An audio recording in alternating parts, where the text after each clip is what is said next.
Alô, alô, testando, boa noite a todos. Vamos entrando aqui na live. Hoje nós temos um convidado muito especial, meu grande amigo Gabriel Garcia de Souza. E é isso.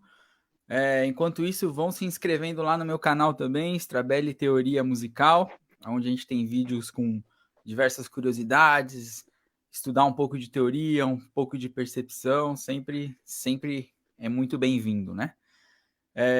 Então é isso, vamos dar um tempinho aqui para o pessoal ir chegando.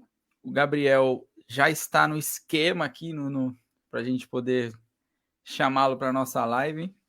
Então, deixa eu apresentar ele um pouco. É o seguinte, lá na Unesp nós temos o curso de música, tem diversas habilitações. Então, você tem habilitação de instrumento, você tem habilitação em canto, e tem as habilitações em regência e em composição, que antigamente faziam parte de um curso só. Você cursava composição e regência, era um curso longo, pesadíssimo, né? E você saía formado nas duas diretrizes. De um tempo para cá, a universidade mudou essa grade curricular e agora nós temos um curso de regência e um curso de composição. Eu curso regência, estou no 4º ano, e o Gabriel cursa composição. Quando você entra lá na Unesp, em composição, você pode seguir, inclusive, algumas diretrizes, que o Gabriel vai falar muito melhor do que eu. A gente vai discutir sobre isso dentro do curso de composição. Então, se você quer fazer um curso de composição eletroacústica, por exemplo, a Unesp oferece com o estúdio do Flor Menezes, Panorama. Se você quer uma composição mais tradicional, entre aspas, seguindo uma linha da música contemporânea, também tem professores habilitados para isso. Então, o Gabriel é o caso que, sim, ele integrou agora o estúdio do Flor Menezes. Então, ele faz parte da equipe de alunos e de pesquisadores do estúdio, etc., que trabalham com essa diretriz de música eletroacústica.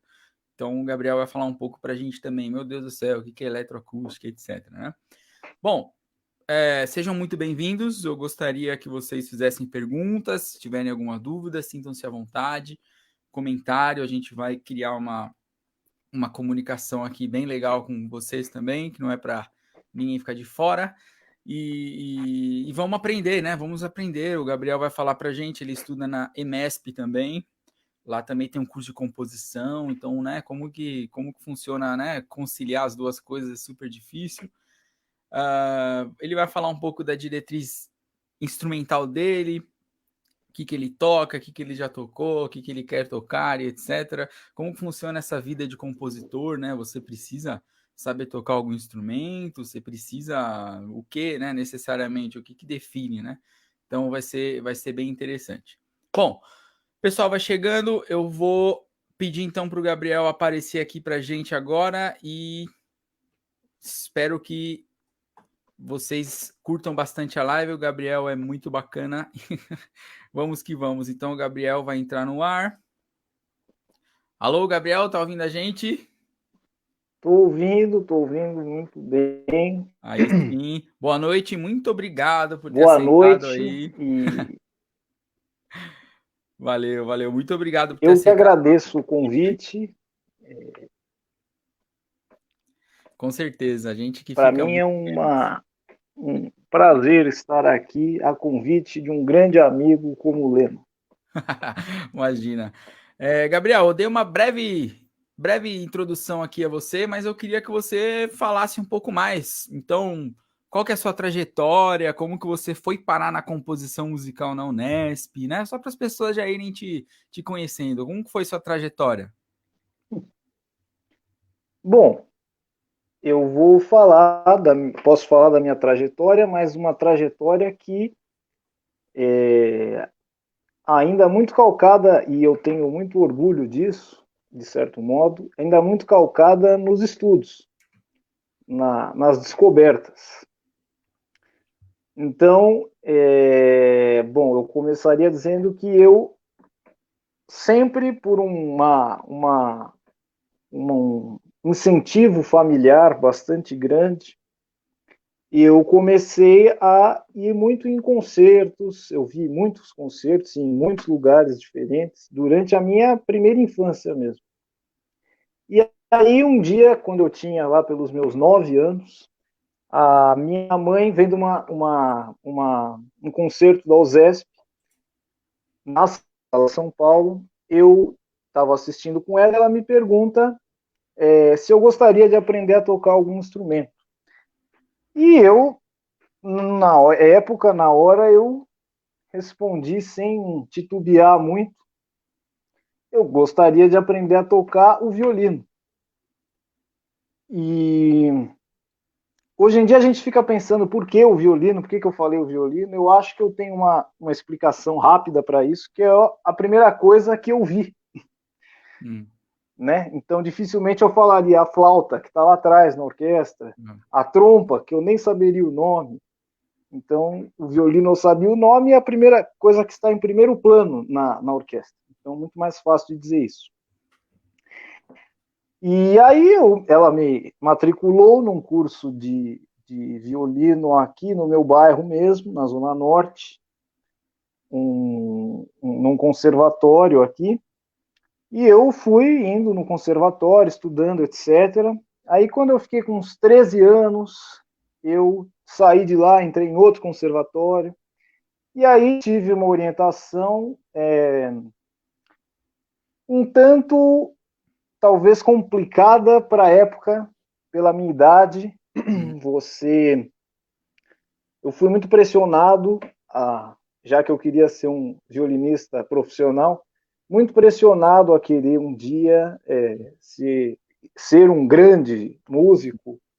E então essa pressão para quem tinha 12, 13 anos foi péssima. Não levou longe como se pretendia, ao contrário, levou para lugares piores do que se estava.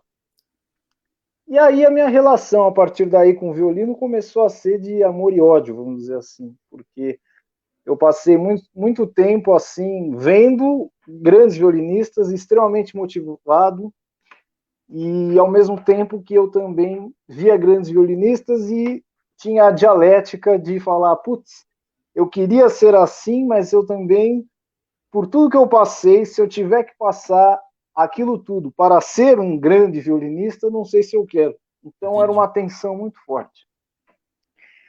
Aí nisso passou um tempo, e aí em 2014, quando eu me formei no ensino médio, eu tive a possibilidade de prestar para o técnico, um curso técnico em regência, e passei em 2014, um curso de 1 ano e meio, e fiz técnico, me formei técnico em regência. Depois abri uma turma de uma graduação assim que eu nem sabia que existia. Poucas pessoas fizeram, poucas pessoas sabem que existe, porque, enfim, é a especialização da especialização, que é um curso chamado pós-técnico. E aí eu fiz um pós-técnico, que era na época de 1 ano, foi no ano de 2015.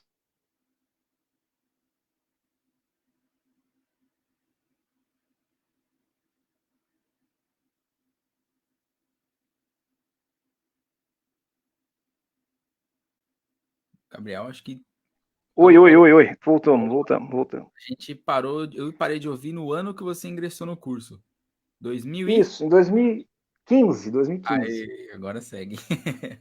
E aí, em 2015, esse pós-técnico era de composição e arranjo. E terminei também, muito bem. Aí, nessa época, eu lembro que eu sempre tive um sonho, de verdade, assim, de estudar na EMESP.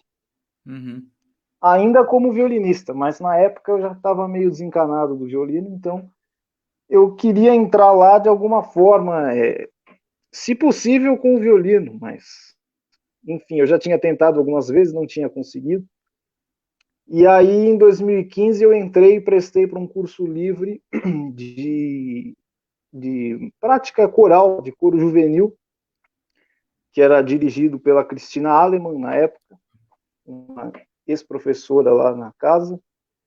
E comecei a entrar no mundo coral, assim, vamos dizer assim, que foi a primeira, junto com o pós-técnico, foram as primeiras experiências para além do violino, vamos dizer assim. Foi a época que eu, de fato, saí do conservatório e comecei a ver outros músicos, conhecer outras pessoas, conversar com outras pessoas, descobrir outras cabeças na música, etc. Aí eu fiz cantei no coral, tive até uma baita surpresa, um baita privilégio, que foi cantar 2 vezes na Sala São Paulo. Olha. Uma cantando o 1812, do Tchaikovsky, a abertura, com a Orquestra Jovem do Estado de São Paulo, com a regência do Cláudio Cruz. Uhum. E em 2016 eu cantei de novo, aí o Carmina Burana, também com a mesma orquestra e o mesmo maestro. Em 2016 eu me formo, na verdade eu me formei em 2015, e já no final de 2015 eu prestei para o vestibular da Unesp, visando conhecer, como treineiro mesmo. Certo. Prestei e não tinha estudado nada, só que eu lembro que na época do técnico, todo mundo falava, nossa, a Unesp, que a Unesp, o vestibular é muito difícil, que o curso é muito difícil, que, nossa, só entra músicos assim e tal. Aí eu falei, bom, vamos ver qual é a da Unesp, né? Prestei, 2015, não passei, mas foi ótimo para ver como funcionava. Ah. Como funcionava. Eu vi que se eu estudasse, em 2016, eu conseguiria prestar de novo e entrar. E aí eu, de fato, passei um ano estudando bastante, o ano de 2016. Eu vim de escola pública, toda a minha vida foi em escola pública, da primeira série do ensino fundamental até o 3º ano do médio, sempre em escola pública. E eu também não queria fazer cursinho de jeito nenhum, porque eu sei que o cursinho é um baita comércio. Uhum. Só pensar que a Unip começou como um cursinho e hoje ela tem uma faculdade inteira, né? Então, eu não quis entrar num cursinho de jeito nenhum, e estudei por conta. Peguei os meus materiais do ensino médio, vi o que caía na prova, com base no que eu tinha visto em 2015, com o que eu vi no técnico, e fui assim, me esforçando e consegui. No final do ano, passei, junto com o Leno. Em cursos diferentes, mas no mesmo ano. É isso aí. E em 2016 também eu pensei que, meio desconfiando do meu taco, vamos dizer assim, eu falei assim, bom, eu gostaria de entrar na Unesp, na EMESP, perdão, e vai que eu não entro na Unesp, já que eu estou estudando sozinho e eu não prestei para a USP, nem nada disso, nem a Unicamp. Então eu falei, vou prestar para a Unesp e para a EMESP, visando entrar em alguma das duas. E estudando, graças a Deus, eu consegui passar nas duas e estou nas duas até hoje. Hoje eu tenho como professores na EMESP o Rodrigo Lima, um compositor brasileiro muito jovem e excepcional. E na Unesp eu tenho agora aula com o Flô Menezes, de música eletroacústica, e tenho uma orientação de 2 caras, o Maurício Debonis e o Vili Corrêa de Oliveira. Certo. Que bacana, então. É Estamos isso aí. assim até o momento. Porque o público do meu canal basicamente é formado por pessoas que querem ingressar na faculdade ou é formado por pessoas que querem aprofundar o seu conhecimento em música. Então é muito bom você falar desse ponto de que não é impossível ingressar na faculdade de música pública, porque as pessoas com que eu converso, em sua maioria, têm essa visão. Eu não sei de onde vem, né? Mas é essa visão que você falou. Nossa, completamente impossível. É um mundo para outras pessoas, não serve para nós, né? E tá aqui um exemplo, né, de alguém que fez a primeira vez, não deu, mas viu que estava, né, quase ali, estudou mais um pouquinho, fez de novo, é isso aí, muito bacana. Inclusive a minha é muito parecida também, né? Eu prestei a Unesp e eu falei, eu vou fazer para também conhecer como que era. E eu acabei entrando, então, não tô dizendo isso que eu sou o melhor do mundo, eu sou muito bom. É porque é uma coisa, todo mundo ali tá na mesma pegada que você. Claro que tem um ou outro, né, que é uma pessoa muito, né, já convive com isso, sei lá, há muitos anos e tal. Mas ali todo mundo tá na mesma linha, mais ou menos, né? Cada um tem as suas, gosta de uma coisa mais do que outra, então tem uma certa habilidade, mas peca em outra, e acho que é assim que funciona. Muito bom ter falado isso, né?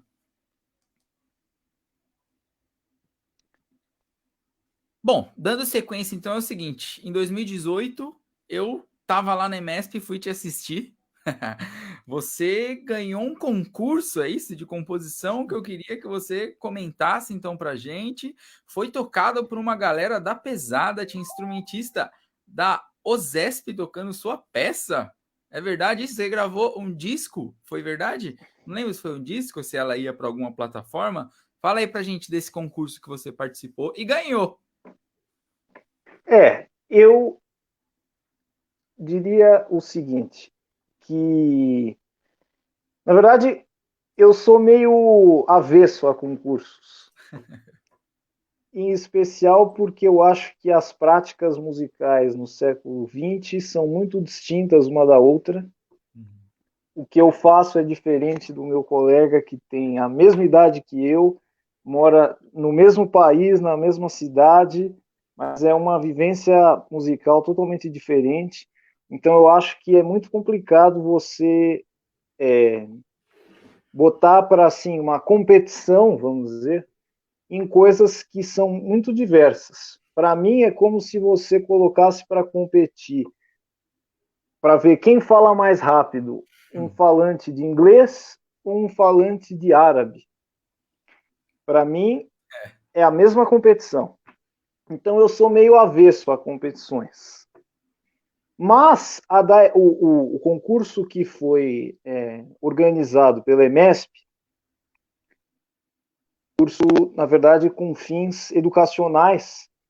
Então, eu acho que é muito válido um estudante de composição participar, mesmo para ter a experiência, de fato, de participar de um concurso, ver como é a coisa e ter a possibilidade de ganhar e trabalhar em alguns ensaios com os músicos, a fim de limpar lacunas, vamos dizer assim. Então, esse concurso foi idealizado, foi o segundo concurso, o primeiro ocorreu em 2016, se não me engano. Em 2018 aconteceu o que eu fui um dos selecionados com mais 4 alunos, e todos lá da EMESP. E então esse concurso foi, na verdade, pelo que eu sei, ele foi formado para homenagear um ex-professor da escola, um compositor falecido, chamado Eduardo Guimarães Álvares, e tive o prazer de ser um dos selecionados para que tivesse a peça tocada por alguns músicos da OSESP. A Karen Fernandes no piano, o Juliano Rosas no clarinete, o Pedro Gadelha no contrabaixo e, e o trombonista que eu acabei de esquecer o nome. Carlos Freitas, lembrei. E todos músicos assim de um padrão OSESP, né? Um padrão muito alto e que nos ensaios eu tive uma série de, foi um Nossa, grande aprendizado mesmo, imagino, né? justamente por estar falando com os caras Sim. e você tendo a possibilidade de saber o que funciona, o que não funciona, como um laboratório mesmo. Então, eu Sim. acho que esse concurso foi muito importante por isso. Não por ganhar ou perder, mas sim por ter a oportunidade de participar, a oportunidade de escrever e a oportunidade de, caso ganhe, ter a peça tocada por músicos tão bons e gravada depois num estúdio muito bom. E, enfim, então acho que foi uma ótima experiência. Que bacana. E eu lembro que a sua peça, ela se aproveitou, se assim a gente pode dizer, né?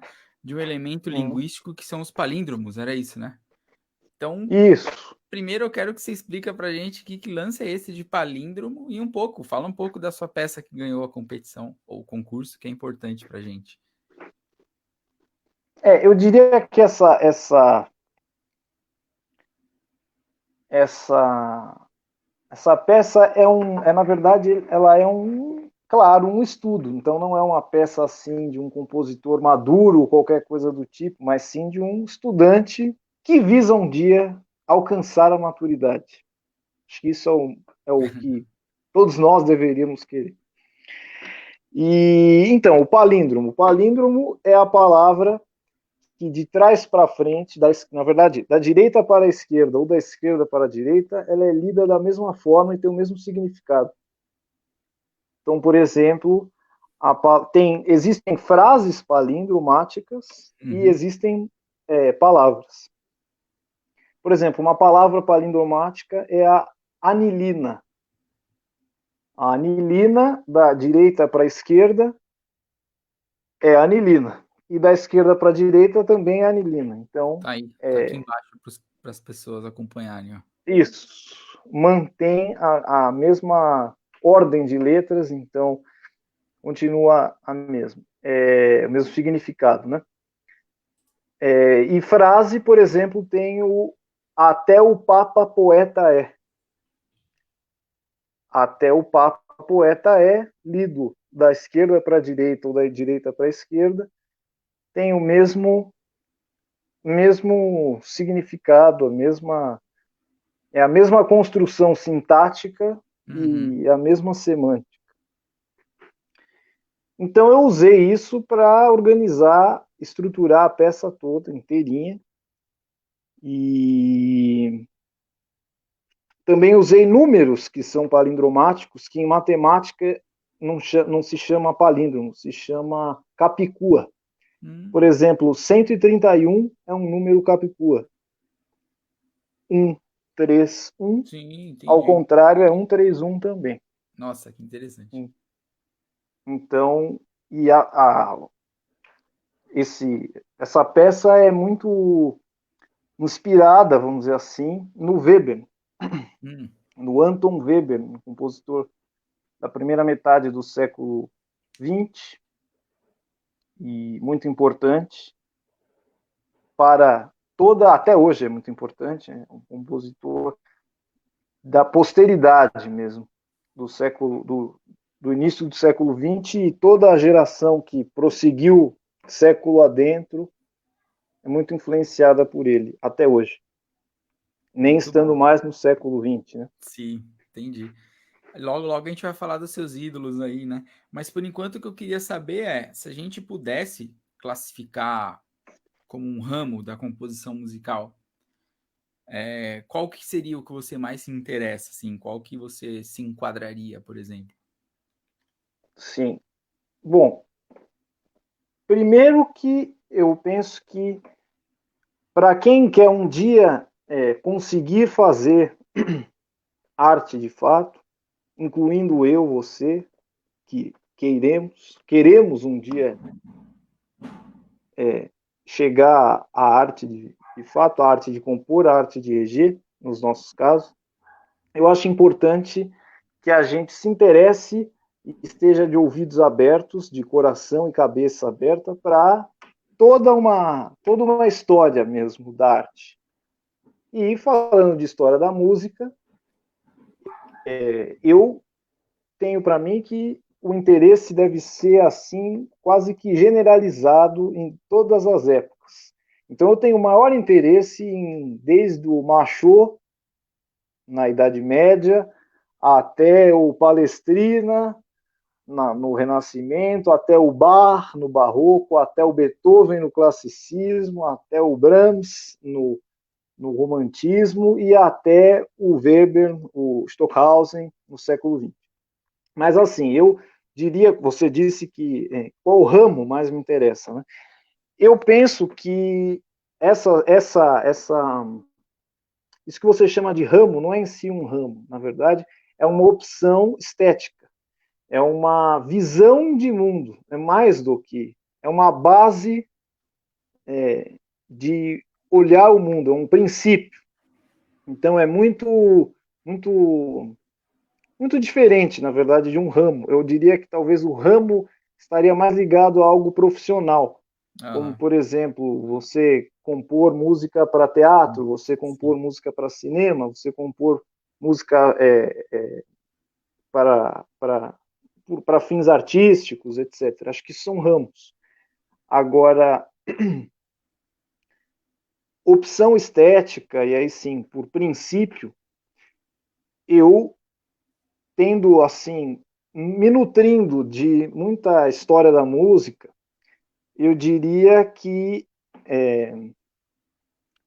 fica meio complicado você querer voltar a coisas que já foram no passado. Tem gente que tenta, mas eu acho que é muito complicado porque o mundo não é mais o mesmo, a sociedade não é mais a mesma, as pessoas não são mais as mesmas.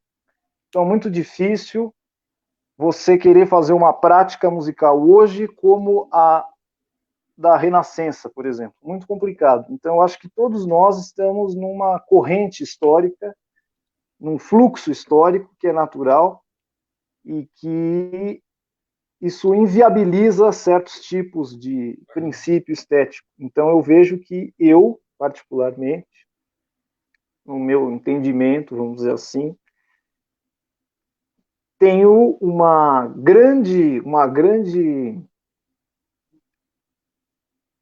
um pendor muito grande para música contemporânea. Uhum. Com tudo o que isso significa. Né? Mais especificamente, é um termo que muita gente não gosta, mas a música de vanguarda. E digo que muita gente não gosta do termo e muita gente. Eu concordo quem não goste muito do termo música contemporânea, porque na contemporaneidade a gente faz tudo, a gente Sim. ouve tudo. Então, o passado, o presente e o futuro convivem nesse momento de agora, na Sim. contemporaneidade. Então, a música contemporânea pode ser hoje qualquer uma que é feita nesse exato momento. Aham. Tanto a música que é feita hoje com inspiração no romantismo, até a música que é feita hoje com inspiração, de fato, na vanguarda, que é um termo que ficou, eu já aproveito para dizer, é um termo que ficou meio estigmatizado de uma escola específica, de um país específico, um continente específico, Uhum. de uma elite específica da década de 50.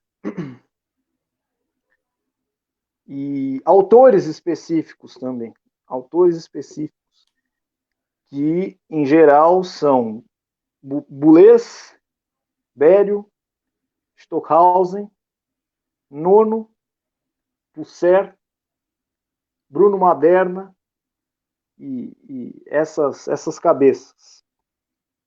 Entendido. Nós temos algumas pessoas que já estão se manifestando aqui. Então, Cristel, boa noite.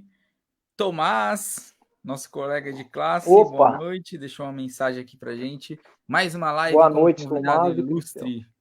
Abração para Oh, os dois. Ontem a gente teve a abraço, presença do Fábio abraço. Miguel. Foi bem legal a live dele. Ela tá salva, tá aqui no Facebook, foi pro YouTube também. Hoje a gente está recebendo o Gabriel e amanhã a gente recebe o Diego Lourenço, que vai falar sobre educação musical nesse tempo de isolamento e etc. E é um assunto que a gente vai entrar também já já. E o Wellington Gonçalves, um abraço para o Wellington, nosso colega também da Unesp. Só tem o Unesp aqui nessa live, eu acho, né? Pois é. Comenta o seguinte: estamos entrando no novo normal, mais uma virada de paradigma social. Acho que ele está se referindo às convenções que a gente estava conversando aqui agora, né? Sim. Legal, Gabriel. Vamos dar sequência, então, que é o seguinte. Agora, o que as pessoas querem saber é quem são, então, suas influências. Você tem, claro, né? Ontem eu perguntei para o Fábio Miguel isso, ele já me deu logo uma... Mas foi muito boa a resposta. E eu queria saber isso, então, se você tem... Vou arriscar, né, de novo, em perguntar. Quais são suas influências? Se você tem algum ídolo, alguém que você gosta muito, ou que está ouvindo muito agora, também serve. Sim, eu acho que eu tenho alguns ídolos, e como eu disse na resposta anterior, eles são, assim, fruto da história, que é impossível não ser, e pertencem a toda a história. Quero dizer assim, todos os períodos da história. Então, por exemplo, eu tenho como ídolos que estão para mim num nível de arte fora do normal mesmo. Tem muitos, mas eu pessoalmente tenho no meu paideuma, vamos dizer assim, para pegar um termo do Ezra Pound, que é o altar, no meu altar, Beethoven, sem dúvida, Bach, sem dúvida, Chopin, sem dúvida nenhuma, Liszt, sem dúvida nenhuma. São muitos, são muitos. E mais recentemente tem esses que eu havia mencionado antes, Stockhausen, Pusser, Nono, Bério, sem dúvida. E no Brasil eu tenho o privilégio de estudar com caras que estão no meu paideuma. Então, o Rodrigo Lima, o Maurício De Bonis, o Flô Menezes. Eu citei aqui o Bério, eu até separei um CD aqui do Bério, do selo Sesc, o Bério Mais, uma gravação das peças dele, o Folk Songs. Não sei se dá para ver por causa da luz, Folk Songs está aqui em cima. Interessante. Nesse CD ainda tem peças do Arrigo Barnabé e do Eduardo Guimarães Álvares, que eu tinha falado antes do concurso. E outro ídolo, claro, é o Vili Corrêa de Oliveira, um CD só com obras dele aqui, peças para piano e canções também. Tudo nesse CD aqui, um CD de 2005, se não me engano. Acho que esses são ídolos. Temos uma pessoa da Unifesp aqui querendo se manifestar. O Maicon Félix Lozano escreveu que não tem só da Unesp, tem curioso da Unifesp acompanhando e gostando do debate. Opa, obrigado, seja bem-vindo. Obrigado, Maicon. Tomás fez um comentário sobre o CD, realmente é incrível, né, Tomás? E nós temos aqui... Boa noite, meninos artistas da Olívia. Temos pessoas escondidas. Isso aí é um salve ali de Boston. Muito bom, seja bem-vinda. Gabriel, muito bom. Então é o seguinte, agora a gente vai mudar o foco da nossa conversa e a gente vai falar um pouco de mercado. É uma coisa complicada de conversar, tanto por meio da regência quanto por meio da composição, né? Creio eu que para a composição acho que fica bem complicado também. O mercado é uma coisa que a gente tem que lidar, né, a duras penas às vezes, por diversas questões. Então, vamos começar tratando em tópicos para a gente poder articular nossa conversa melhor, né? Como que você vê na composição do tipo de música que você disse que é a sua vertente, né? Que você apresentou para a gente, etc. Dentro do mercado hoje? Tipo, quais são as dificuldades em obter público, lugares, instrumentistas e etc. Porque eu faço essa pergunta com o seguinte intuito. eu acho que o ramo da música contemporânea, eu queria que você deixasse isso mais claro ainda para o pessoal que está acompanhando, ele é um ramo fechadíssimo, tanto para quem toca, quanto para quem escuta, quanto para quem aprecia. A música erudita, em geral, já é um ramo fechado, mas ela ainda consegue se infiltrar, né, em alguns lugarzinhos ali, que acaba dando uma certa, né, uma visualização maior. Agora, a música que você cita e que você faz, ela é fechadíssima. Então, já tô jogando aqui algumas questões. Então, a pergunta é essa: quais são as dificuldades em realizar, em qualquer vertente, o tipo de música que você compõe? Bom, eu diria que, primeiro, eu acho que o mercado da arte como um todo tem uma dificuldade com a música, de modo geral, não só a contemporânea, mas de todas as épocas, porque música é algo impalpável, né? Não é um quadro que você consegue comprar e colocar na parede da sua sala, não é algo material, então não é algo visual, então é muito difícil você, não é algo que você consiga tocar, então é Sim. muito difícil você quantificar isso. Tocar, entendam, eu quero dizer, não no tocar de executar, interpretar, mas sim tocar, de tocar com os sentidos, com o tato. Então, isso já é um obstáculo para o mercado da arte incorporar a música, vamos dizer assim. Aí tem um outro aspecto, agora se tratando mais da música contemporânea, mas não só, que eu vejo que, bom, primeiro que qualquer ida de um estudante de música na universidade para um concerto na Sala São Paulo, no Teatro Municipal, no Teatro São Pedro, em qualquer circuito de música erudita de São Paulo, pelo menos os que eu conheço, é muito fechado, é muito fechado. Então eu vou num sábado à noite, num dia que não temos aula, eu chego lá e encontro quem? Eu encontro o Lennon, eu encontro o meu colega de composição, eu encontro o meu colega de regência, o meu colega de licenciatura, o meu colega instrumentista. Então quando não é isso, é a mãe desses, é a irmã desses, é o irmão desses, o pai desses. Então é um mercado muito complicado. Depois tem outra, para exemplificar ainda mais o drama da coisa, é que tem uma história que diz que o primeiro músico a sobreviver autonomamente, o primeiro compositor a sobreviver autonomamente, foi o Mozart, no século XVIII, livre de patrões, de igreja, etc. E o último, bom, Mozart, este que acumulou uma grana e morreu numa vala comum, no esquecimento. No esquecimento não só, não artístico talvez, mas humano. E o último talvez tenha sido o Beethoven.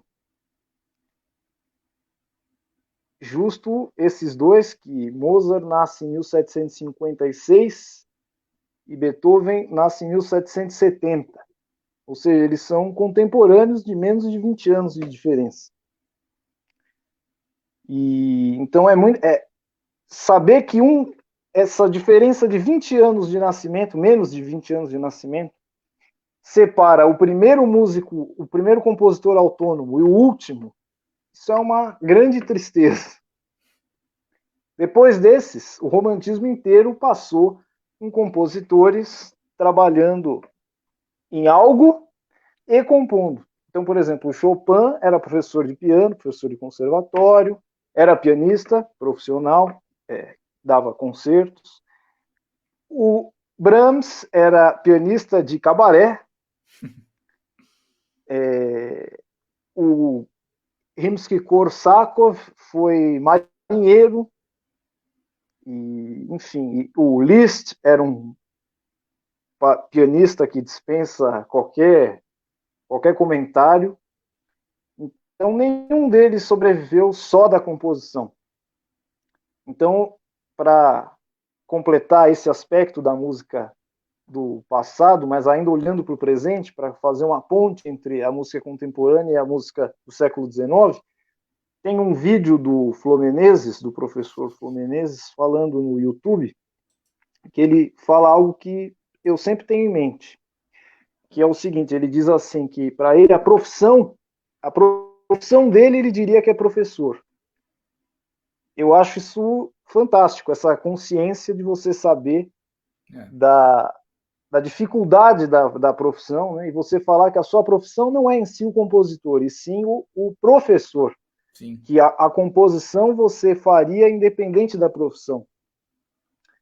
Então, isso não só na música erudita, na música popular também. O Jacó do Bandolim era funcionário do Banco do Brasil, Gilberto Mendes trabalhou no Banco do Brasil, aqui na música erudita, o Vili Corrêa de Oliveira trabalhou uma época com publicidade, então, muito complicado, sempre muito difícil sobreviver simplesmente da composição. Agora, falando especificamente da música contemporânea, eu acho que é muito complexa a questão e poderia ser abordada das mais diversas aproximações. Então, eu acho que tem um primeiro aspecto da questão que é do costume do ouvinte com o repertório já tradicional. Então, as orquestras aqui do Brasil, pelo menos, e pelo que eu vejo das programações de orquestras do mundo afora aí, na internet, não se atentam muito para algumas épocas. Fazem um recorte da história da música específico do romantismo. Sim. E de algumas figuras para trás. Por exemplo, Beethoven não é um romântico propriamente dito, mas está, de certo modo, nas programações da USESP, do Teatro Municipal, etc. Eu acho que isso começa com Beethoven e termina com Mahler. Começa com um cara que nasceu em 1770 e acaba com um cara que nasceu em 1860, que é o Mahler. Depois disso, quase que são épocas, depois ou antes disso, são épocas quase que esquecidas. O Bach entrou nessa lista, mas porque é o Bach, né? E também não é qualquer Bach. É a missa em si menor, são peças muito específicas, não é o Bach inteiro. Para trás do Bach, ninguém, praticamente ninguém. O Handel, quando é tocado, é o Messias.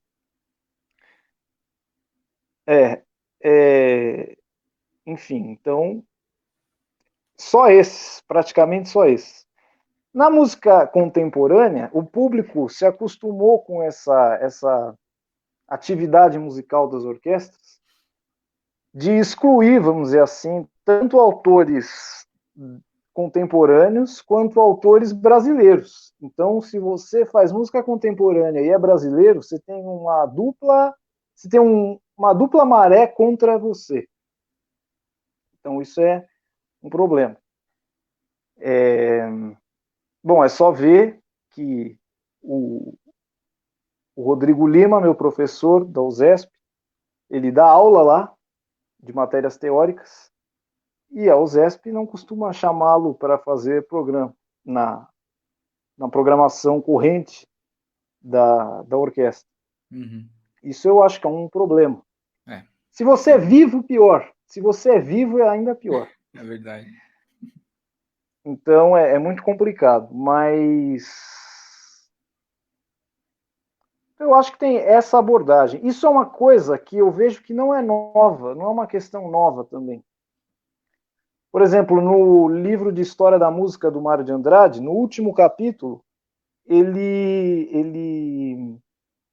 O livro até é este aqui. Eu tenho ele aqui para mostrar. Ele chama-se Pequena História da Música. No último capítulo, ele fala de música contemporânea, claro, música contemporânea da época dele, né? Um cara que morreu em 1945.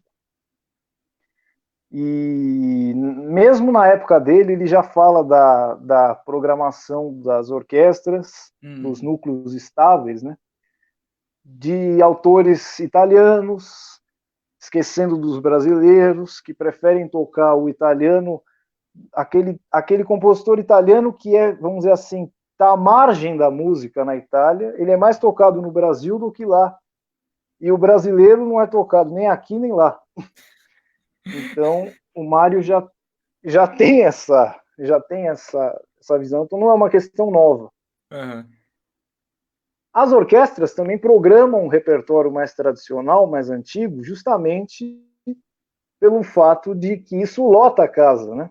Sim. Então, todo mundo sabe quem é o Beethoven, todo mundo sabe quem é o Brahms, mas Sim. pouca gente conhece os autores que estão vivos aí produzindo. Verdade. Então é uma questão muito complicada que dá para ser abordado assim a níveis sociológicos, filosóficos, musicais, Precisa de uma live só para isso. geográficos, assim. Sim, geopolíticos. Sim. Mas a dificuldade de mercado da música contemporânea é enorme em todos os sentidos, tanto de público, que tem peças que tem mais gente no palco do que na plateia. Né? Uhum. Você sabe disso. Por exemplo, se é Você um teatro pequeno, tem 30 músicos no palco e 10 assistindo. Sim, Quer dizer, verdade. É um tem nicho, esses né? problemas. Exato. Nicho E agora, problema. existe. Sim. Agora, tem núcleos que conseguiram, assim, de uma certa... Mas núcleos, assim, muito periféricos que conseguiram trazer música contemporânea para a sua programação. Por exemplo, tem a Camerata Aberta, Uhum. que se dedica, que tem músicos excelentes, que se dedica justamente ao repertório de música contemporânea. Tinha, há um tempo atrás, uma casa chamada Ibrazotop, que também se dedicava a concertos de música contemporânea. Mas, infelizmente, essa casa fechou. Então, acho que isso é prova da dificuldade que é a música contemporânea, a sobrevivência dela, enfim, Sim. em todos os aspectos. Muito bom, Gabriel. Muito obrigado, hein? Temos umas pessoas aqui também chegando agora. Maria Inês, bem-vinda. O Hudson, professor também de canto aí, tá sempre acompanhando as lives. Boa noite para todo mundo que está aí. Quem tiver pergunta, vai deixando aí nos comentários, que logo logo a gente já vai abrir para o Gabriel responder. E vamos seguir, né, Gabriel? Então é o seguinte, você, Estou no tempo. como eu apresentei aqui no começo, você é aluno do Flo Menezes, você se integrou agora à equipe do Estúdio Panorama. Então, o que eu queria que você falasse um pouco inclusive, o estúdio é muito conhecido para quem presta o vestibular. Tem pessoas que prestam vestibular para estudar lá, né? Para estudar com o Flo Menezes. Então, muito importante você esclarecer já para a gente, né? Primeiro, por que você fez essa escolha, né, de participar das atividades? Porque eu falei no começo do vídeo que você escolhe, né, mais ou menos a vertente que você quer e presta um processo para poder participar lá. Então, eu queria que você falasse um pouco por que você escolheu, né? Primeiro está lá, e se você pode falar um pouco do processo, como que ele acontece, etc. Sim, bom, eu acho que... O que você gostaria que eu respondesse primeiro? Vamos dizer assim. Fala das suas escolhas, por que você quer estudar música eletroacústica? Já engata a resposta também do que é música eletroacústica para as pessoas se Tá. situarem.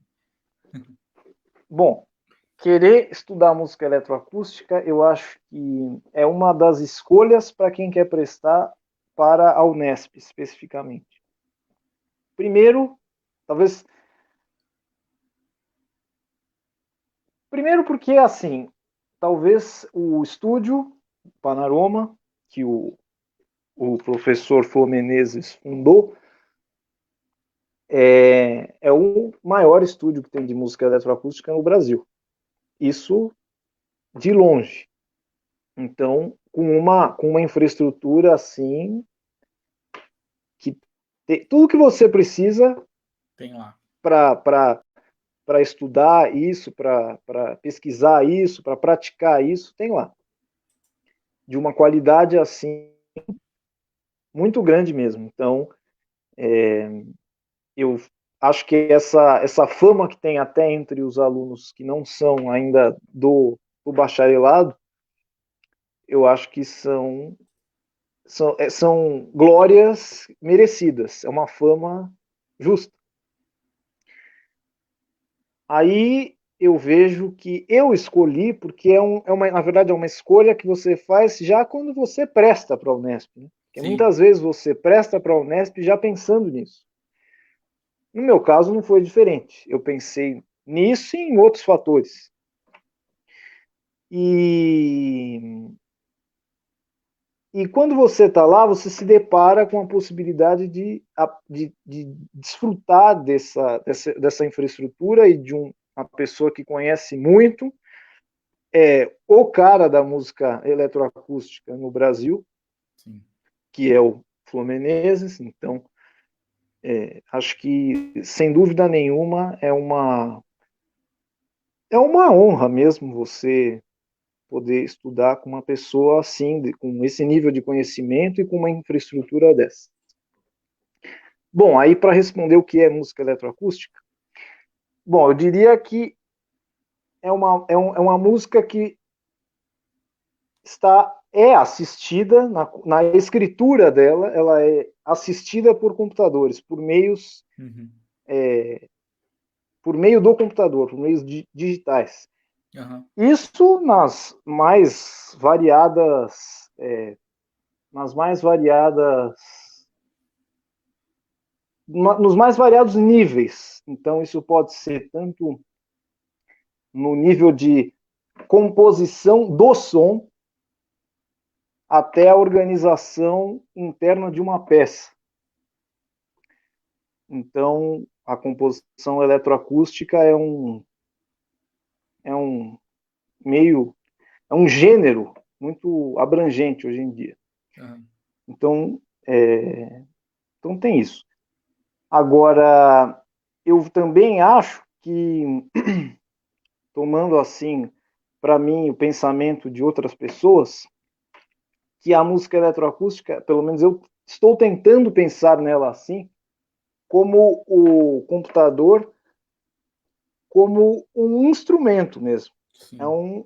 assim como a gente trabalha com trompete, flauta, violino, piano, a gente pode trabalhar com computador com uma série de outras especificidades, Uhum. uma idiomática totalmente diferente, possibilidades totalmente diferentes. É o instrumento do século XX, vamos dizer assim. É o Verdade. instrumento moderno, com toda a complexidade e completude que isso tem.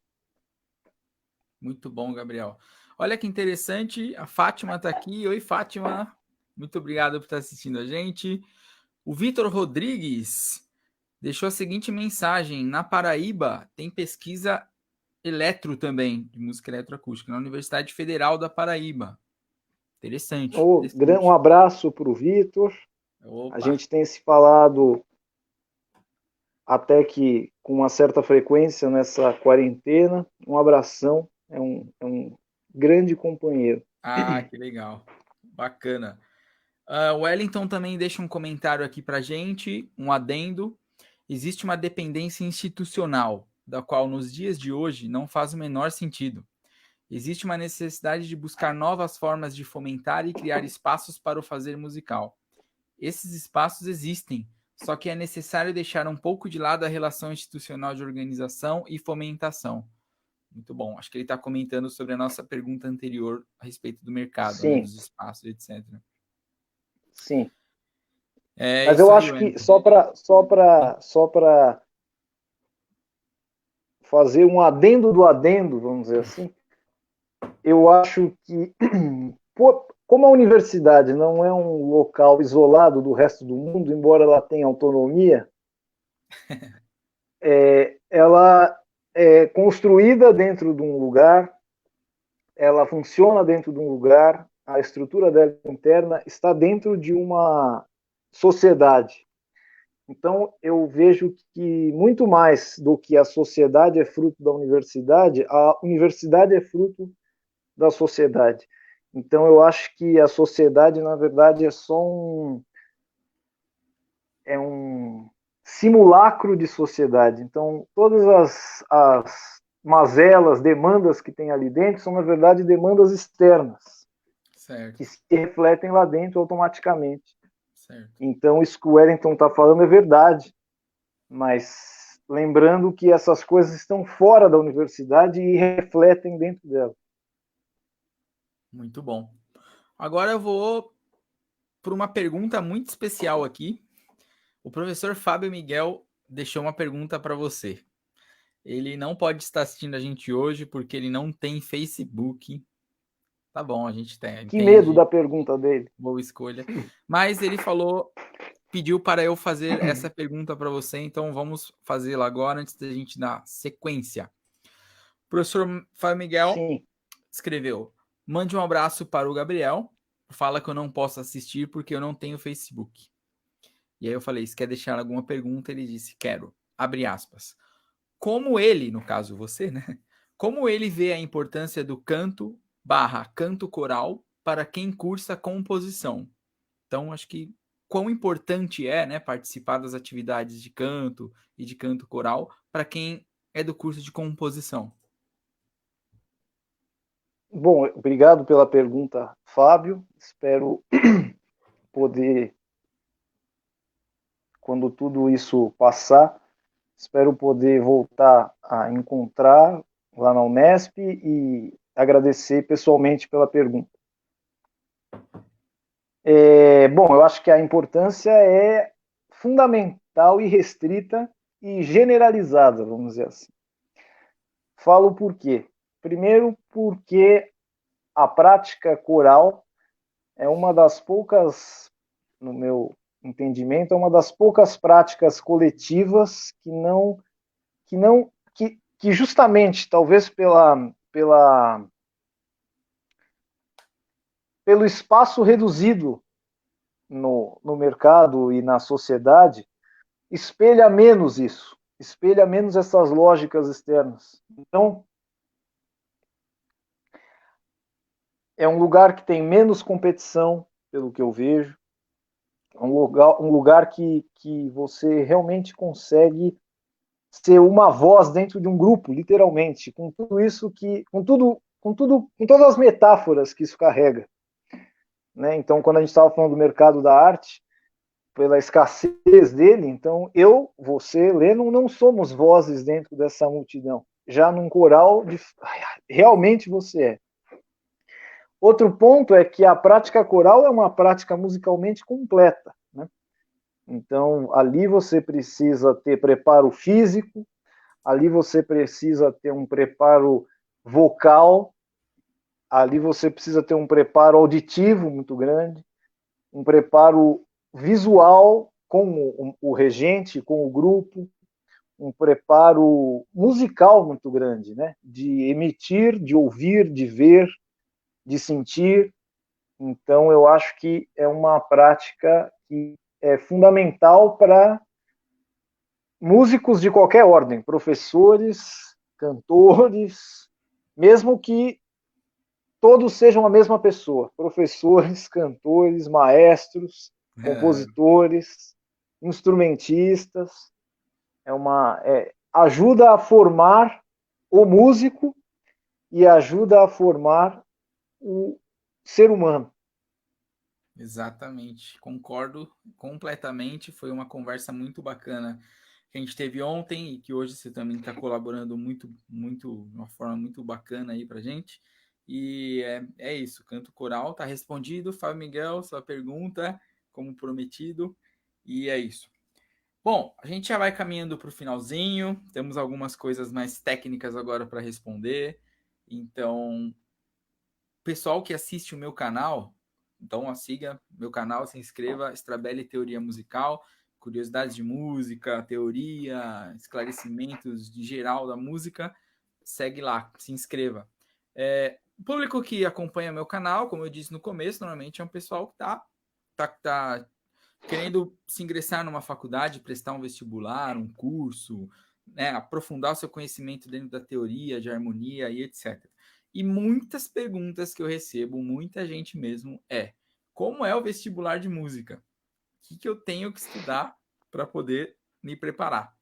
E aí a gente responde, mas eu respondo sempre com aquele viés da prova de regência, que foi a que eu fiz. Então tem um vestibular, né, que é a prova teórica, que a gente faz todo mundo igual, mas depois cada um vai para o seu lado e tem que se resolver, e é isso. Então, para as pessoas que estão nos assistindo, Gabriel, estão estudando para prestar um vestibular em composição, o que você indica de leitura para eles aproveitarem esse tempo de isolamento? E você pode falar um pouco de como foram as provas? Porque você prestou para EMESP e UNESP, né? Então, se você puder comentar um pouco, seria legal. Sim, bom, eu diria o seguinte, que independente da preparação, independente do curso, a gente deve se preocupar muito com algumas questões de âmbito mais geral, e isso seria, assim, especialmente você ficar muito ligado que se você vai prestar para um vestibular de música, você vai fundamentalmente lidar com a questão da arte. Então, eu acho importante você estar aberto para todo tipo de, de, de linguagem artística, de história da arte, etc. Então, eu acho muito importante se nutrir disso. Bom, o vestibular da EMESP, primeiro, da Escola de Música do Estado de São Paulo, ali no bairro da Luz, eu, pelo menos no meu ano, teve uma prova escrita, uma prova teórica, vamos dizer assim, e uma prova mais prática que continha apresentação. Uma segunda etapa, que era a apresentação de 2 peças e a entrevista. Essa entrevista era feita diretamente com os professores e, e você levava a cópia das peças e, e falava um pouco para a banca de como eram as peças, o que você pensou, como você estruturou, etc. E, e isso tudo foi no mesmo dia, inclusive. E aí, na primeira etapa, uma prova teórica escrita, muito simples, que envolve coisas como teoria, como percepção, mas muito básicas. Então, coisas do tipo ouvir um trecho rítmico, por exemplo, e eles te dão 5 opções do que seria a rítmica escrita daquilo que você está ouvindo. Depois você falar, por exemplo, em que gênero musical, vamos dizer assim, o trecho, o excerto tocado se encaixa. Aí tem música erudita, samba, lambada, enfim. Então, uma prova bem simples. E a segunda fase é uma entrevista e apresentação das peças. É tudo bastante tranquilo. Você vai perceber, para quem prestar na EMESP, que as pessoas são muito plurais. Então, você tem uma vivência que o seu colega tem uma completamente diferente e outro colega ainda outra vivência mais diferente ainda, etc. Então, essa convivência é interessante na EMESP. Então, eles buscam mesclar pessoas que estão formadas com pessoas que têm uma ideia de trabalhar para um grupo religioso, talvez, para compor para a igreja, arranjos para a igreja, o outro para grupo de choro. o outro com música contemporânea, o outro com uma música mais tradicional. Então, eles mesclam bastante as vivências. Eu acho bem interessante. Na Unesp, eles aí envolve, são mais etapas, em especial porque tem o vestibular, mas no meu ano, a minha preparação se deu da seguinte forma. A primeira prova que eu fiz naquele ano foi o Enem. O Enem, porque eu acho que o Enem é uma prova das mais difíceis que tem. Eu acho o Enem infinitamente mais cansativo e mais difícil do que a VUNESP, que é a prova da Unesp, o vestibular da Unesp. Eu acho muito mais difícil. Então, eu me preparei com o Enem. E quando passou o Enem, eu prestei para o vestibular da Unesp. E aí tem a primeira fase, que é a fase geral para todos. E eu vou dar uma indicação para isso, que é a seguinte: pelo menos no meu caso, no vestibular geral da Unesp, eu tinha muito em mente que eu nunca fui muito assim, nunca tive muita qualidade no ensino e em especial de matérias humanas, mas em matérias exatas, perdão, mas em especial na matemática. Então não é que eu esquecia matemática no vestibular, mas eu percebi que estudando sozinho eu precisava eleger matérias que eu iria entrar de cabeça e entrar para realmente sobressair. Então essas matérias quais foram? Foram as humanas, história, geografia, filosofia, sociologia e, em especial, redação. Certo. As matérias exatas, eu deixei elas num outro compartimento, porque eu percebi que um ano que eu estudaria para a prova, eu teria esse um ano, se eu quisesse me empenhar nas exatas, eu teria esse um ano só para dar conta do meu atraso nessas matérias. Então eu preferi, até porque na prova de música as exatas têm um peso menor. Então eu preferi focar nas humanas e na redação, tentar tirar uma nota muito alta nessas. E nas exatas a gente faz o que pode, vamos dizer assim. Agora, claro que se você que está aí assistindo a gente é muito bom em exatas, e eu admiro muito, acho que todos nós deveríamos ser. Aliás, se você é muito bom em exatas, você me contate no Facebook, que eu gostaria muito que você me ajudasse. Mas você se dedique nas exatas também, mas não esqueça das humanas, da redação, etc. Então, eu me preparei para a prova, para o vestibular, e quando chegou na prova específica, aí tem duas fases também. Uma prova teórica geral, na qual participamos eu e Leno, a mesma prova, e depois isso separa para uma prova específica do seu curso, para regência, no caso dele, e para composição, no meu caso. Bom, a prova geral, a primeira fase da prova específica, é uma prova que envolve teoria e percepção. É assim, é uma prova difícil, cansativa, mas eu vi que tinha muita gente que saía da sala de prova antes de conseguir absorver todas as vezes que a peça foi tocada, que o excerto foi tocado para você transcrever. Então, eu acho que fundamental é você não entregar a prova em branco, de jeito nenhum, e tentar, sabe? Tentar fazer,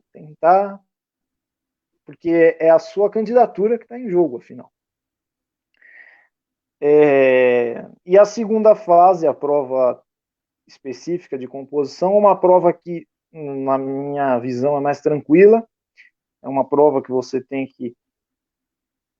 Na verdade, a prova tem uma parte assim mais escrita tradicional mesmo, escrita de português mesmo, e de curiosidades. Então, eu diria para todo mundo que está prestando, tá com a intenção de prestar para o vestibular, que fique muito atento à música contemporânea, que fique muito atento assim a números do tipo quantas sinfonias o Beethoven escreveu. É importante que você tenha claro na cabeça que não foram nem 5 e nem 12, foram 9. Entende? Para você é importante isso. É importante.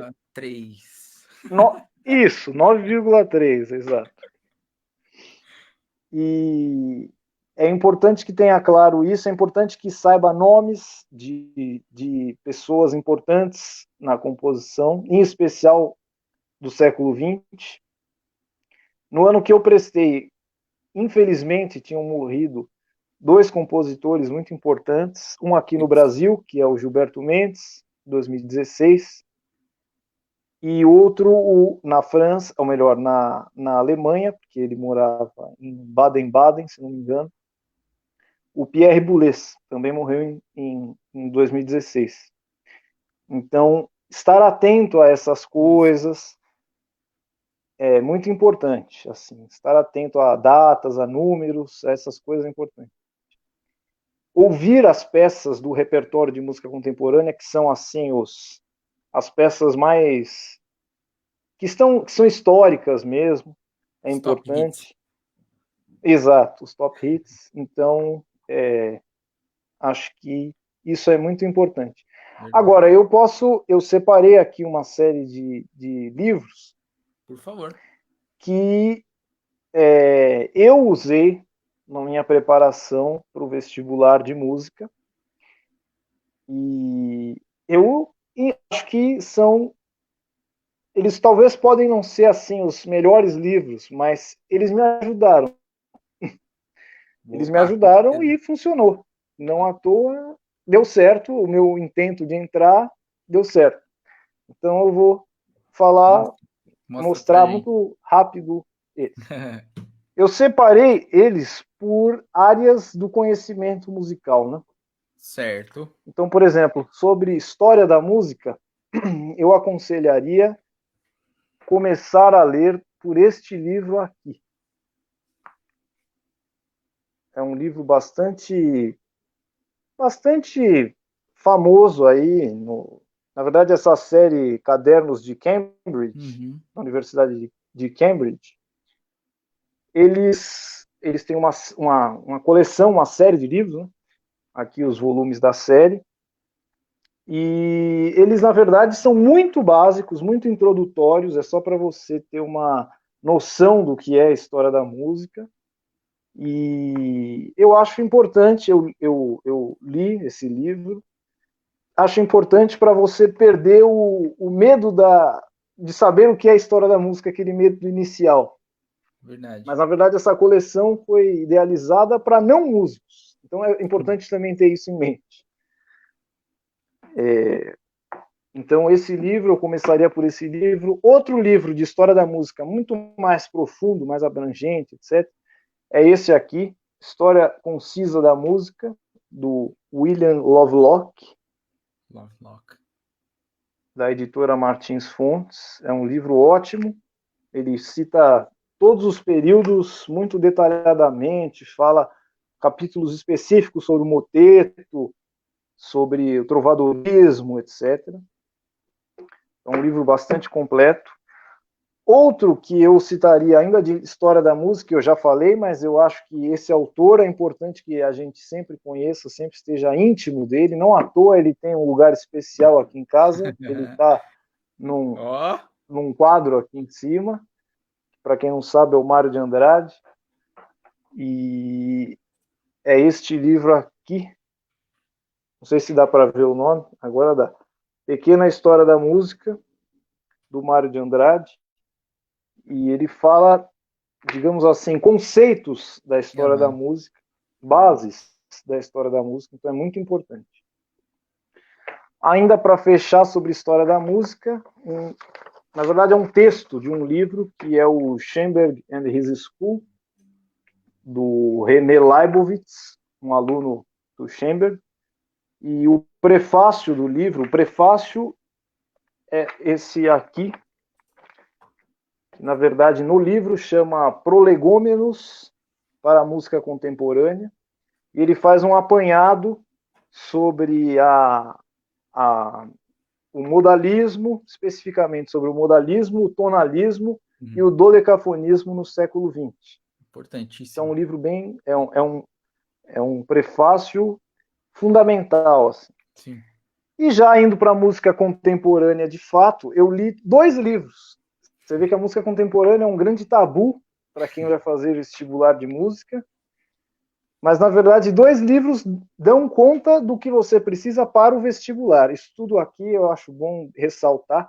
É uma bibliografia que eu estou citando para preparar você para o vestibular e não para que você não vá achando que você leu 2 livros sobre música contemporânea que você já é o musicólogo da música contemporânea, entendeu? Está muito longe disso. Sim.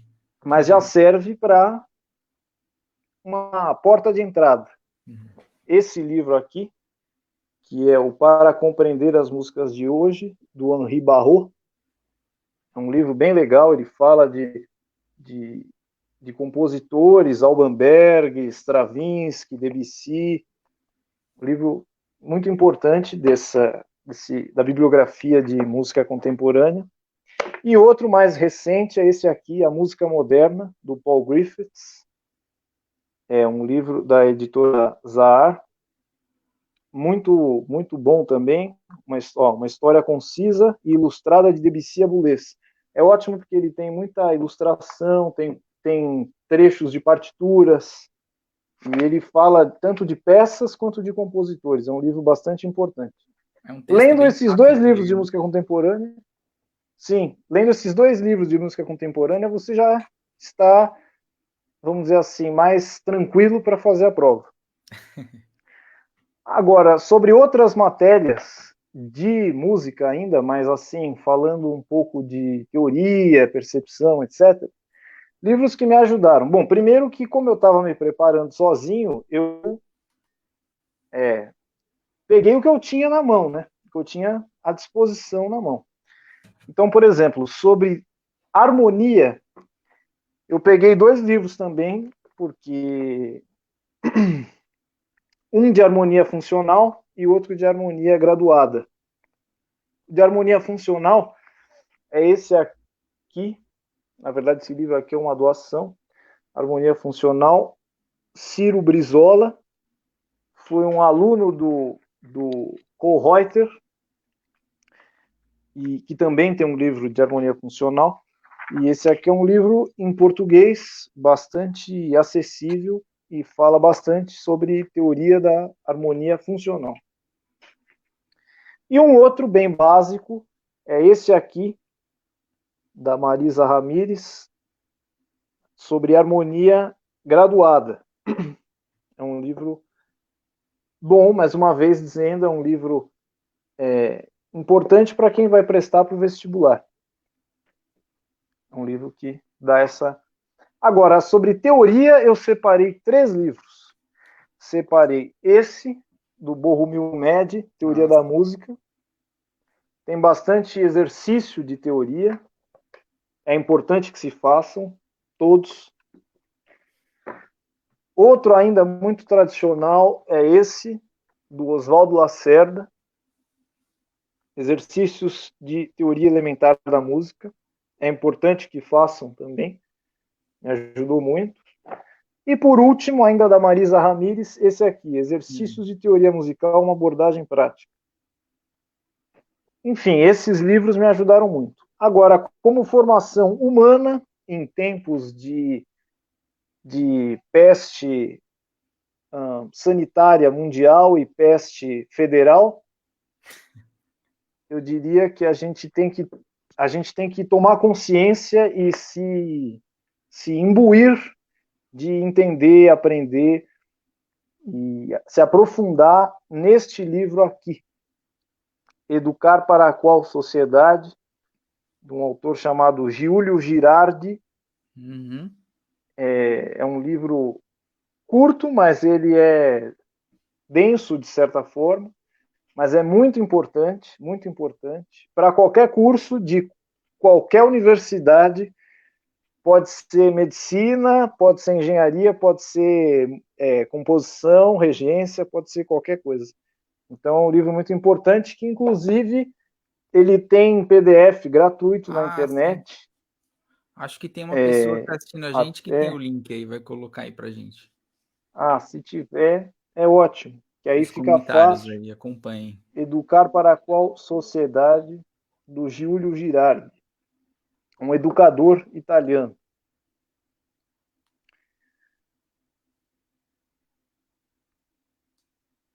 Já tá aí pra gente o link.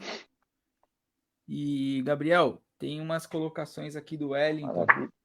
que ele tá falando que, Opa! em relação à prova específica, acredito que o que mais pega é o tempo de prova. É verdade. Você tem que ir Verdade. uma atrás da outra. E ele Sim. coloca na sequência, Gabriel, no meu ano teve 2 redações na prova específica, fora os exercícios de ordem de prática composicional. Ele está dizendo que tiveram 2 redações para ele fazer, mais os exercícios. Como foi dito por você, algumas coisas específicas, como a quantidade de sinfonias de Beethoven, tudo isso relacionado ao tempo da prova. Não é fácil, mas não é impossível, não é uma coisa de Exato. outro mundo. Não, Gabriel, muito claro obrigado que não. pela sua disponibilidade de trazer livros aí para gente, educar e mover o conhecimento. O pessoal do canal com certeza vai ficar muito contente. Bom, a gente não pode esquecer que hoje, né, que a gente está fazendo a live, dia 19 de maio, nós estamos vivendo uma pandemia, o que nos obriga a ficar numa situação de isolamento. Eu queria que você comentasse um pouco de como está sendo a sua produção, para as pessoas entenderem como que funciona isso. Dá para fazer o que de casa relacionado à composição? Dá para quais estão sendo as suas movimentações dentro de casa para a composição? Bom, eu acho que espero que esse tempo passe logo, passe rápido, mas eu ultimamente tenho pensado muito no que disse numa entrevista ao Roda Viva, ao Roda Viva não, perdão, ao Provocações, ao novo Provocações, com o Marcelo Taz. Acho que foi na primeira edição à distância, Uhum. com o Antônio Prata, é um escritor bastante jovem, e ele falou uma coisa que eu achei interessante e é importante ter em mente. Ele disse assim: eu trabalho em quarentena há uns 20 anos. Isso eu achei muito interessante, porque o trabalho não manual, vamos dizer assim, o trabalho intelectual de alguma forma, mas não intelectual no sentido de superioridade, mas o trabalho que envolve o pensar, vamos dizer assim. Também não dizendo que o trabalho manual não envolve o pensar, até porque, como disse o Engels, o pensamento, o raciocínio, o cérebro do ser humano se desenvolveu a partir do trabalho manual. Isso é muito verdade. Mas, enfim, o trabalho da gente, e da gente, digo, de nós estudantes, né, é muito calcado na sua chefia mesmo, em ser autônomo. Então, eu vejo que a gente precisa se disciplinar a conseguir produzir as coisas. Isso para mim é uma tentativa diária, é uma luta diária, conseguir dar conta de tudo que a gente tem para fazer, ainda mais quando a gente tem muito tempo. Mas nessa quarentena eu tenho tentado, primeiro, sobreviver, segundo, não me preocupar tanto com algumas questões relativas à saúde de terceiros, etc., coisas que pensar não vão levar muito longe também. Acho que nesse momento é mais importante agir do que pensar. E quero dizer no trabalho diário, né? Mas claro que é fundamental que a gente reflita ainda mais nesse período tão difícil. Aham.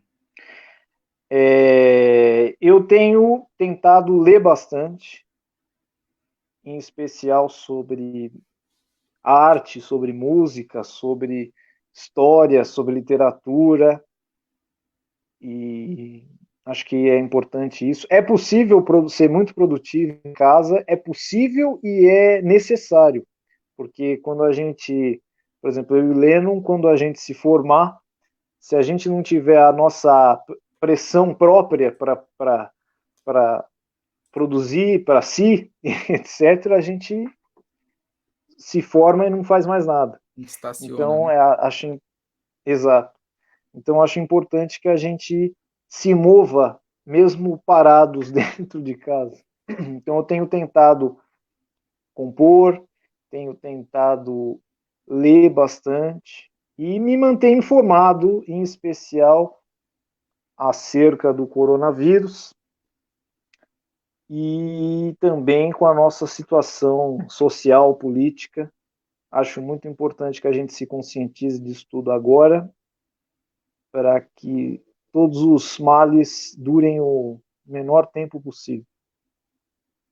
É isso aí. Gabriel, no ano passado, a gente teve acho que não, 2018, a gente teve a felicidade de estrear uma peça sua no Coral Vozeria, né? Aliás, para quem não conhece, segue aí nas redes. Coral Vozeria é um coro Sim, amador que une todos os cursos da Unesp, do Instituto de Artes, desculpa, da Unesp, e é uma colaboração geral de todos os alunos aí.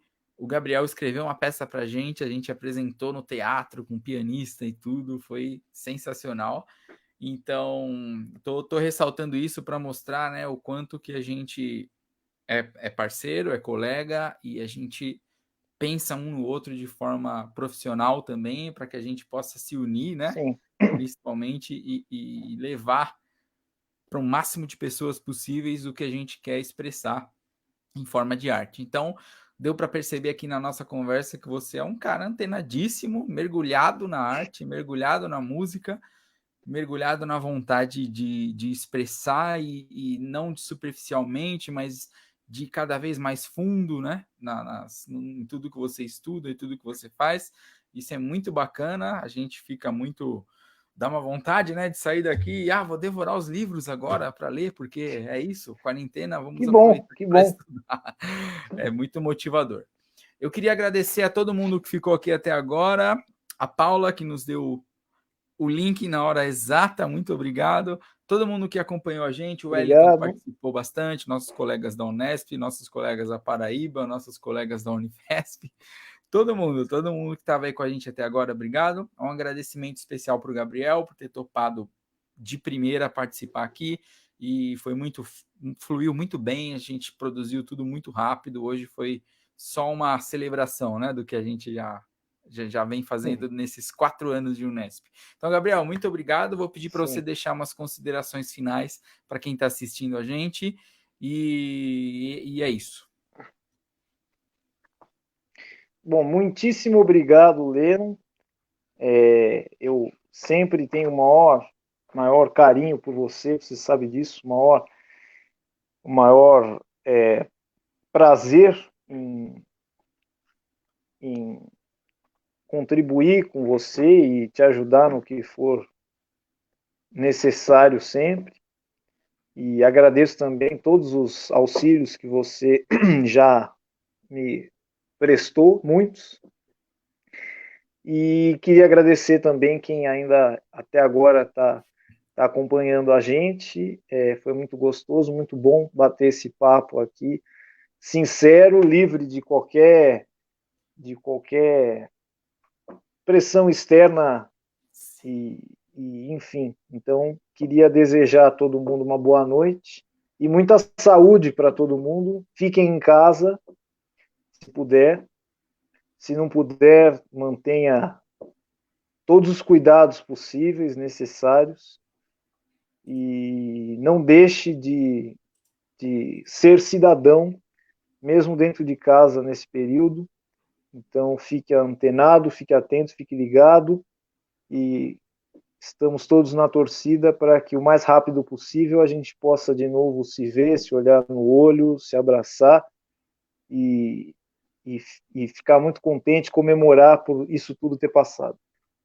É isso. Lembrando que amanhã a gente recebe o Diego Lourenço, nosso especialista em educação musical, vai conversar com a gente sobre como está sendo o isolamento social e ter que dar aula para criança por meios virtuais. Ele vai explicar para a gente, vai contar a trajetória e ele dá aula de piano, musicalização, educação musical, enfim, foi meu colega na universidade, na faculdade de licenciatura em música.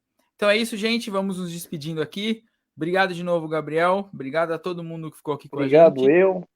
Amanhã é às 8 horas também. Espero todos vocês, beleza? Tchau, então, obrigado. E a gente se vê. Valeu. Tchau, obrigado. Até, tchau, tchau.